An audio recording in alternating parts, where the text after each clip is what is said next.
300 feet below the surface inside a flooded cave, a diver reaches up and touches rock, not open water.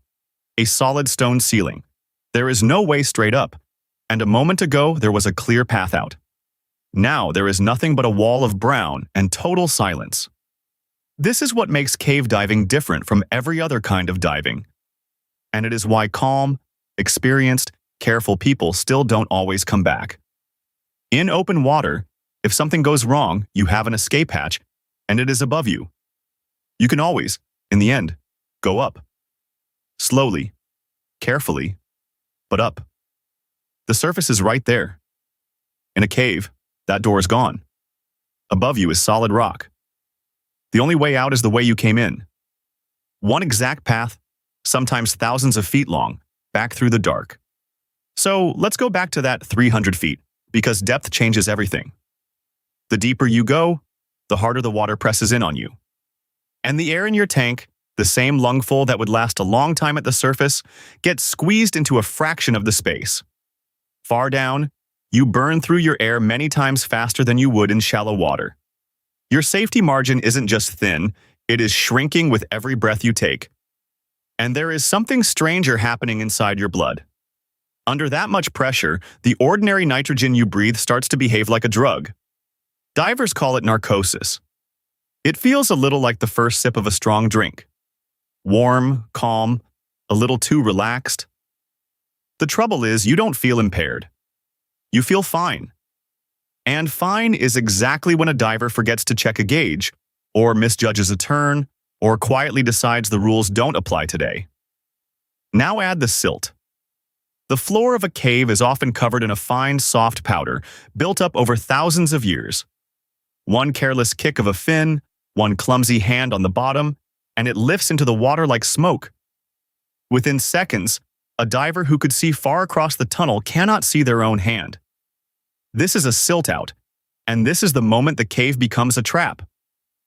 This is why cave divers unspool a thin guideline behind them, all the way from the entrance. In perfect visibility, it can look almost pointless. In a silt-out, it is the only thing left in the world that still knows the way home. You don't swim out by sight. You hold that line, and you feel your way back, hand over hand, in the black. But here is the part that surprises people. Almost none of these accidents come from one big, dramatic failure. There is rarely a single monster to point at. Instead, there is a chain. It goes something like this. A diver drops a little deeper than planned. Survivable. Narcosis makes them a little careless. Survivable. They kick up some silt. Survivable. Now they are a little low on air, a little turned around, and they can't find the line. Each of those, on its own, is survivable. But stacked together in the dark, deep down, they stop being small. That is the quiet truth of most cave diving deaths. Not one fatal mistake. A handful of ordinary ones, in a place that forgives none of them.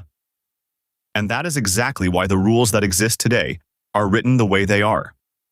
Almost every one of them was paid for by an accident. There is the continuous guideline, so you always have a path home. There is redundancy. Two of everything that matters, so a single failure is never the end. And there is the rule of thirds.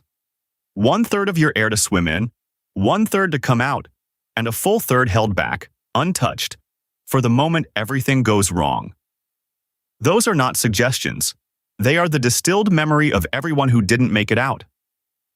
So when we imagine a disaster, we picture one enormous event. The wave, the explosion, the single wrong step. But the flooded cave tells a different and more useful story. Catastrophe is usually made of small, reasonable-looking pieces, each one survivable on its own, quietly lining up until there is no room left to recover. The divers who come home are not the ones who never make mistakes. They are the ones who leave enough margin that a mistake stays just a mistake.